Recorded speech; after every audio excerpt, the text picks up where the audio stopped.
নমস্কার বন্ধুরা, ধারাবাহিকভাবে শুরু হচ্ছে পৃথিবীতে আজ অবধি ঘটে যাওয়া বিপ্লবগুলির মধ্যে সবচেয়ে আলোড়ন ফেলা, সবচেয়ে আলোচিত এবং অনন্য সাধারণ বিপ্লবের ক্ষমতা হস্তান্তরের শেষ দিনগুলির এক নির্মোহ ধারা বিবরণী।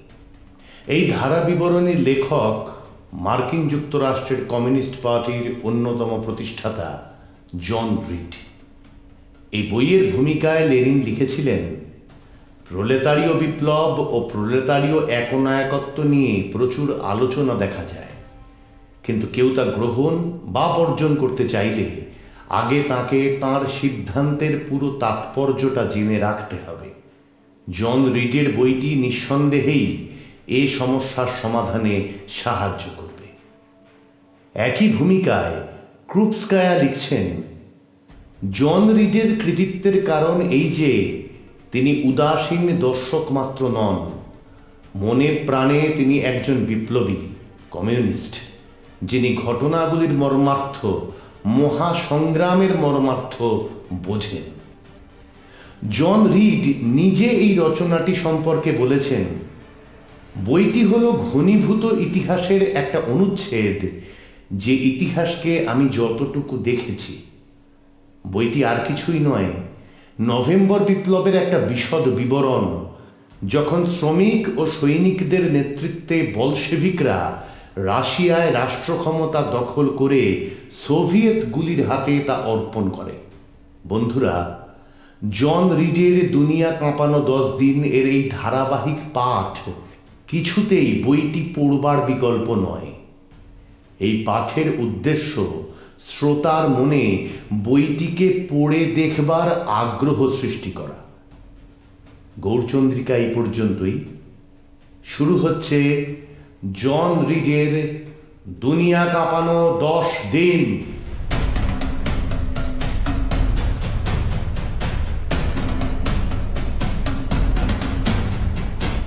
আসন্ন ঝড়। সেপ্টেম্বরে জেনারেল কর্নিলভ রাশিয়ার সামরিক একনায়ক হয়ে বসার আকাঙ্ক্ষায় অভিযান করেন পেত্রোগ্রাদে। তার পেছনে হঠাৎ প্রকাশ পেল বিপ্লব ধ্বংসের জন্য স্পর্ধিত বুর্জোয়ার বর্ম মুষ্টি। এর সঙ্গে কিছু কিছু সমাজতন্ত্রী মন্ত্রীর যোগাযোগ ছিল, এমনকি কেরেন্সকির ওপরেও সন্দেহ পড়ল। সাভিনকভকে কৈফিয়ত দেবার জন্য তলব করে তাঁর পার্টি, সোশ্যালিস্ট রেভলিউশনারিদের কেন্দ্রীয় কমিটি। সাভিনকভ কৈফিয়ত দিতে অস্বীকার করায় পার্টি থেকে বহিষ্কৃত হন। সৈনিক কমিটি গ্রেপ্তার করে কর্নিলভকে, বরখাস্ত হলো অনেক জেনারেল, মন্ত্রীদের দপ্তর গেল এবং পতন ঘটল মন্ত্রিসভার। বুর্জোয়াদের পার্টি কাদেতদের নিয়ে নতুন একটা সরকার গঠনের চেষ্টা করলেন কেরেন্সকি। তার পার্টি সোশ্যালিস্ট রেভলিউশনারি পার্টি কাদেতদের বাদ দেবার জন্য নির্দেশ দিল। কেরেন্সকি নির্দেশ মানলেন না। সমাজতন্ত্রীরা পীড়াপিড়ি করলে মন্ত্রিসভা থেকে পদত্যাগের হুমকি দিলেন তিনি। তবে জনমত তখন এতই উত্তেজিত যে তিনি তা অমান্যের সাহস পেলেন না এবং সমস্যার সমাধান না হওয়া পর্যন্ত কেরেন্সকিকে মুখ্যমন্ত্রী করে 5 জন পুরনো মন্ত্রীর একটা সাময়িক পরিচালক মণ্ডলী ক্ষমতা গ্রহণ করল। কর্নিলভ হাঙ্গামায় নরমপন্থী ও বিপ্লবী সমস্ত সমাজতন্ত্রী আত্মরক্ষার প্রবল তাগিদে একত্র হয়। কোনো কর্নিলভ আর নয়, নতুন সরকার গড়তে হবে যারা বিপ্লবের সমর্থকদের কাছে দায়ী থাকবে। সেই জন্য ইৎসেইকা জনসংগঠনগুলিকে একটি গণতান্ত্রিক সম্মেলনে প্রতিনিধি পাঠাবার জন্য আমন্ত্রণ জানালো। ঠিক হলো, সম্মেলন পেত্রোগ্রাদে বসবে সেপ্টেম্বর মাসেই। ইৎসেইকাতে সঙ্গে সঙ্গেই দেখা দিল 3টি দল। বলশেভিকরা দাবি করল সারা রুশ সোভিয়েত কংগ্রেস ডাকা হোক, সে ক্ষমতা নিক। চেরনভের নেতৃত্বে মধ্যপন্থী সোশ্যালিস্ট রেভলিউশনারিরা, কামকভ ও স্পিরিদনোভের নেতৃত্বাধীন বামপন্থী সোশ্যালিস্ট রেভলিউশনারি, মার্তভের নেতৃত্বাধীন আন্তর্জাতিকতাবাদী মেনশেভিক এবং মধ্যপন্থী মেনশেভিকদের প্রতিনিধি হিসেবে বগদানভ ও স্কবেলেভের সঙ্গে মিলিত হয়ে পুরোপুরি সমাজতান্ত্রিক মন্ত্রিসভার দাবি জানালো।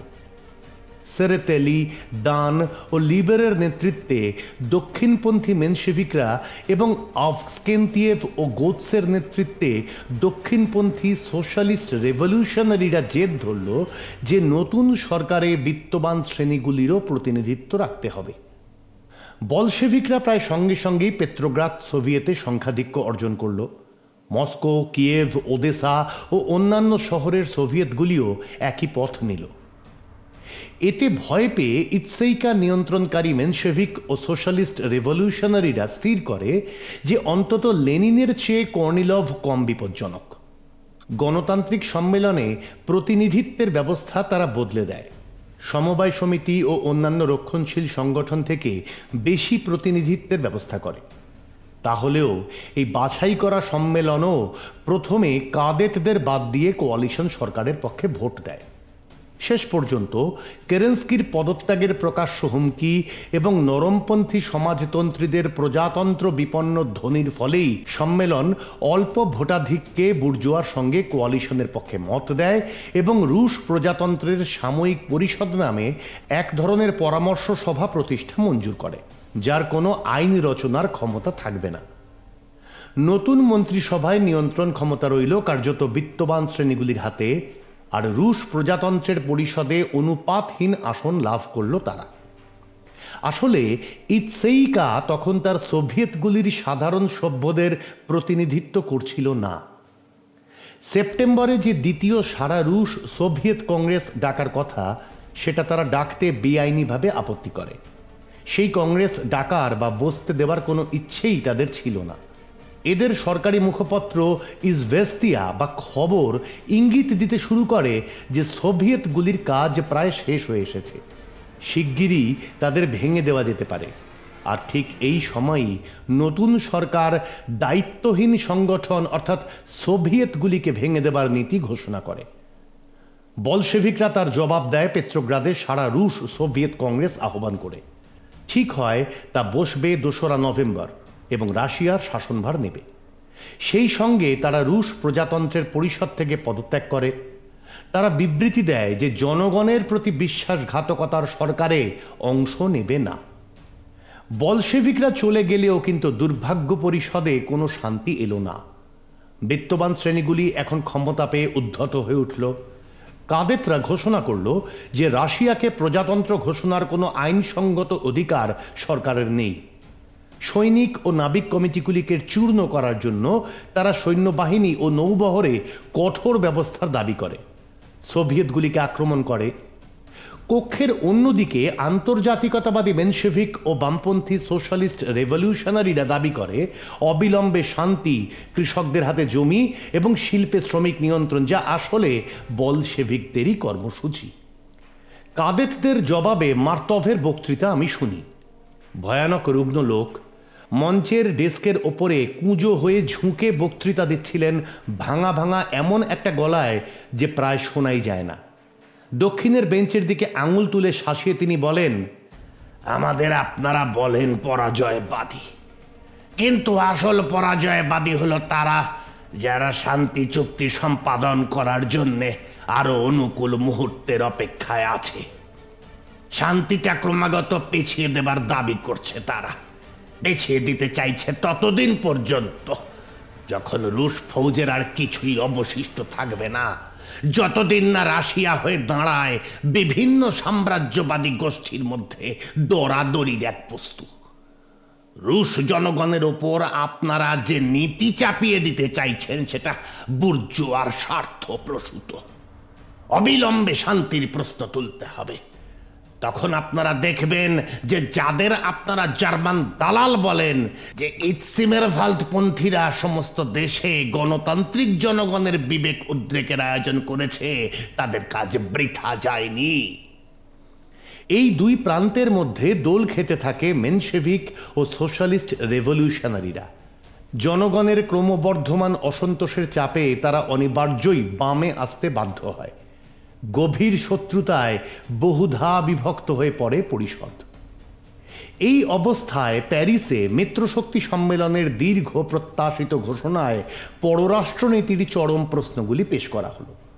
তত্ত্বের দিক থেকে রাশিয়ার সমস্ত সমাজতান্ত্রিক পার্টি গণতান্ত্রিক শর্তে যথাসম্ভব সত্বর শান্তি স্থাপনের পক্ষে ছিল।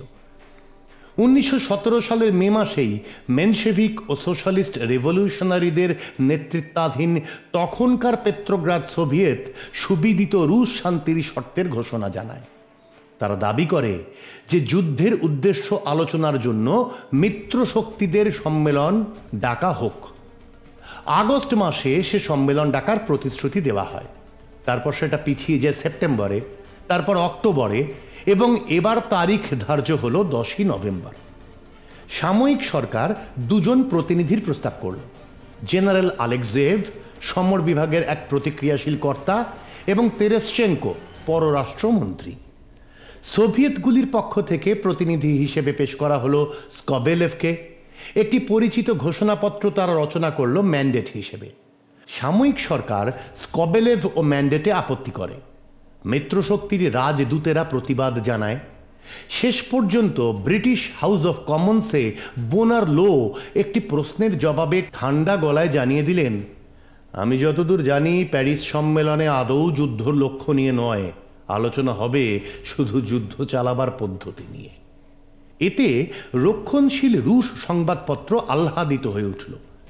বলশেভিকরা চিৎকার করল, দেখো মেনশেভিক আর সোশ্যালিস্ট রেভলিউশনারিরা আপোষ পন্থায় কোথায় গিয়ে পৌঁছিয়েছে।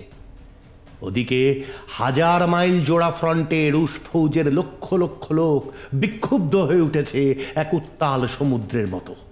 তারা রাজধানীতে পাঠাচ্ছে শত শত প্রতিনিধি, দাবি করছে শান্তি শান্তি শান্তি। সারা শহর জুড়ে সে সময় বড় বড় মিটিং চলেছে প্রতি রাতেই। রোজই তাদের লোক সমানে বেড়ে উঠছে। এমনি একটি মিটিংয়ে আমি একবার যাই নদী পেরিয়ে মডার্ন সার্কাসে। নেড়া ছমছমে সার্কাস হলটায় মাত্র 5টি বাতি ঝুলছে সরু তারে।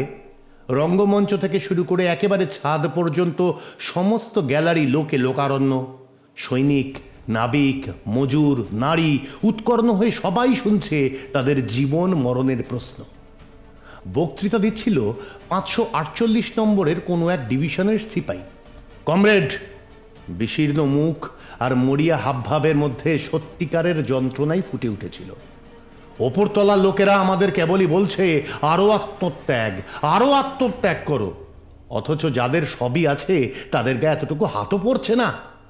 জার্মানির সঙ্গে যুদ্ধ চলছে আমাদের, সে অবস্থায় আমাদের স্টাফে কাজ করার জন্য জার্মান জেনারেলদের নেমন্তন্ন করা চলে কি?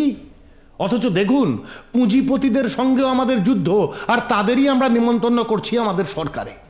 সৈন্য বলছে, কিসের জন্য আমি লড়ছি সেটা দেখাও। লড়ছে কি কনস্টান্টিনোপলের জন্য নাকি মুক্ত রাশিয়ার জন্য? গণতন্ত্রের জন্য নাকি পুঁজিবাদী লুটের জন্য? যদি প্রমাণ করতে পারো যে আমি বিপ্লবকে রক্ষা করছি, তাহলে এগিয়ে গিয়ে লড়বো আমি। মৃত্যুদণ্ড জারি করার দরকার হবে না। যদি জমি যায় কৃষকদের দখলে, কারখানা মজুরদের হাতে, ক্ষমতা পায় সোভিয়েত, তাহলে লড়বার একটা কারণ পাবো, আর সেই জন্যই লড়বো। ব্যারাকে, কলকারখানায়, রাস্তার মোড়ে কেবলই দেখা যেত সৈনিক বক্তা। সবাই দাবি তুলছে যুদ্ধ শেষ করো, ঘোষণা করছে সরকার যদি শান্তির জন্য তৎপর না হয় তাহলে ট্রেঞ্চ ছেড়ে বাড়ি ফিরে আসবে ফৌজ। 8ম আর্মির প্রতিনিধি বলল, কম জড়ি আমরা, প্রতি কোম্পানিতে বাকি আছে কেবল গুটি কয়েক করে সৈন্য। খাবার, জুতো, গোলাবারুদ যদি আমাদের ওরা না পাঠায়, তাহলে শিগগিরই পড়ে থাকবে কেবল ফাঁকা ট্রেঞ্চ। হয় শান্তি করো, নয় রসদ জোগাও। সরকার হয় যুদ্ধ শেষ করুক, নয় ফৌজের রসদ জোটাক। 46 নম্বর সাইবেরীয় গোলন্দাজ ব্রিগেডের বক্তব্য, অফিসাররা আমাদের কমিটিগুলির সঙ্গে কাজ করবে না। তারা বিশ্বাসঘাতকতা করে আমাদের তুলে দিচ্ছে শত্রুর হাতে। আমাদের প্রচারকদের ওপর তারা মৃত্যুদণ্ড চাপাচ্ছে, আর প্রতি বিপ্লবী সরকার সমর্থন করছে তাদেরই। আমরা ভেবেছিলাম বিপ্লবে শান্তি আসবে, কিন্তু সরকার এখন সেই সব কথা তোলা পর্যন্ত নিষিদ্ধ করেছে। অথচ সেই সঙ্গে বেঁচে থাকার মতো খাদ্যও পাঠাচ্ছে না, লড়বার মতো গোলাবারুদও নেই। এই সময় রাশিয়ার ঘাড় ভেঙে শান্তি চুক্তির গুজব এলো ইউরোপ থেকে। ফ্রান্সে রুশ সৈন্যদের সঙ্গে যে আচরণ করা হচ্ছিল তার খবরে অসন্তোষ বেড়ে উঠল। দেশে যা হচ্ছে সেইভাবে সেখানে অফিসারদের বদলে সৈনিক কমিটি স্থাপনের চেষ্টা করে 1ম ব্রিগেড। এদের সালোনিকায় পাঠাবার হুকুম হয়। তাতে আপত্তি করে এরা রাশিয়ায় ফিরে যাবার দাবি করে। ফলে তাদের ঘেরাও করে খাওয়া বন্ধ করে এবং শেষ পর্যন্ত গোলা দাগা হয়, মারা যায় অনেকে। 26শে অক্টোবর আমি যাই মারিনস্কি প্রাসাদের শ্বেত রক্তিম মর্মর হল ঘরে প্রজাতন্ত্রের পরিষদের অধিবেশনে। তেরেসচেঙ্কো সেদিন সরকারের পররাষ্ট্রনীতি ঘোষণা করবেন, যার জন্য শান্তি তৃষিত অবসন্ন দেশটা অপেক্ষা করে আছে এমন প্রচণ্ড উদ্বেগে। দেখলাম লম্বা একটা মানুষ, পরিপাটি পোশাক, চাঁচা ছোলা মুখ, উঁচু উঁচু গণ্ডাস্থি, শান্ত গলায় পড়ে গেলেন তাঁর সযত্নে রচিত অনির্দিষ্ট বিবৃতি। কিছু নেই তাতে, শুধু মিত্রশক্তির সাহায্যে জার্মান সমরবাদকে চূর্ণ করার সেই মামুলি বুলি, রাশিয়ার রাষ্ট্রীয় স্বার্থ, স্কবেলেভের ম্যান্ডেটের ফলে জটিলতা বৃদ্ধির সেই পুরনো অজুহাত। শেষ করলেন এই মূল বক্তব্যে, রাশিয়া এক মহাশক্তি, যাই ঘটুক না কেন রাশিয়া মহাশক্তিই থাকবে। রাশিয়াকে রক্ষা করতে হবে আমাদের সবাইকে, দেখিয়ে দিতে হবে যে আমরা এক মহা আদর্শের রক্ষক, মহাশক্তির সন্তান। কেউ এতে তুষ্ট হলো না। প্রতিক্রিয়াশীলরা চাইছিল একটা কড়া সাম্রাজ্যবাদী কর্মনীতি, গণতান্ত্রিক পার্টিরা চাইছিল যে সরকার শান্তির জন্য চাপ দেবে, এই প্রতিশ্রুতি দেওয়া হোক। বলশেভিক ভাবাপন্ন পেত্রোগ্রাদ সোভিয়েতের মুখপত্র রাবোচি ই সলদাত বা শ্রমিক ও সৈনিক থেকে একটি সম্পাদকীয় তুলে দিচ্ছি। ট্রেঞ্চের কাছে সরকারের জবাব। আমাদের সবচেয়ে স্বল্পভাষী মন্ত্রীমান্যবর তেরেসচেঙ্কো আসলে ট্রেঞ্চকে এই কথা বলেছেন। এক, আমরা আমাদের মিত্রশক্তিদের সঙ্গে নিবিড়ভাবে যুক্ত, জনগণের সঙ্গে নয়, সরকারদের সঙ্গে। দুই, শীতকালীন সমরাভিযানের সম্ভাব্যতা বা অসম্ভাব্যতা আলোচনার জন্য গণতন্ত্রের প্রয়োজন নেই, সেটা ঠিক করে দেবে আমাদের মিত্রশক্তির সরকাররা। তিন, 1 জুলাইয়ের আক্রমণটা হিতকর ও ভারী সুখের ব্যাপার, তার ফলাফল উল্লেখ করেননি। 4, মিত্রশক্তির সরকাররা আমাদের জন্য ভাবিত নয়, এ কথা ঠিক নয়, মন্ত্রীর কাছে তাদের খুব গুরুত্বপূর্ণ বিবৃতি আছে। বিবৃতি, কিন্তু কাজের বেলায় ব্রিটিশ নৌবহরের কীর্তিটা, নির্বাসিত প্রতিবিপ্লবী জেনারেল গুরকোর সঙ্গে ব্রিটিশ রাজার আলাপটা, মন্ত্রী এসবের উল্লেখ করেননি। 5, স্কবেলেভের কাছে ম্যান্ডেট খারাপ জিনিস, মিত্রশক্তিরাও তা পছন্দ করেন না, রুশ কূটনীতিকরাও নয়। মিত্রশক্তি সম্মেলনে আমাদের এক ভাষায় কথা কইতে হবে, এই সব। হ্যাঁ, এইটুকুই। তাহলে উপায় কি? উপায় হলো মিত্রশক্তি ও তেরেসচেঙ্কোর ওপর ভরসা। কখন শান্তি হবে? মিত্রশক্তির যখন অভিরুচি হবে। শান্তির প্রশ্নে ট্রেঞ্চের কাছে এই হলো সরকারের জবাব। আর এই সময় রুশ রাজনীতির পশ্চাৎপটে দেখা দিল এক অশুভ শক্তির আবছা মূর্তি, কসাক। গোর্কির পত্রিকা নভয়া জিজন বা নবজীবন তাদের ক্রিয়াকলাপের দিকে মনোযোগ আকর্ষণ করল। বিপ্লবের শুরুতেই কসাকেরা লোকের ওপর গুলি চালাতে অস্বীকার করে। কর্নিলভ যখন পেত্রোগ্রাদের দিকে অভিযান চালায়, কসাকেরা তার অনুগমনে রাজি হয় না। বিপ্লবের প্রতি নিষ্ক্রিয় আনুগত্য থেকে কসাকেরা চলে গেছে সক্রিয় রাজনৈতিক আক্রমণে, বিপ্লবের বিরুদ্ধে। বিপ্লবের পশ্চাৎপট থেকে হঠাৎ তারা আবির্ভূত হয়েছে মঞ্চের সম্মুখ ভাগে।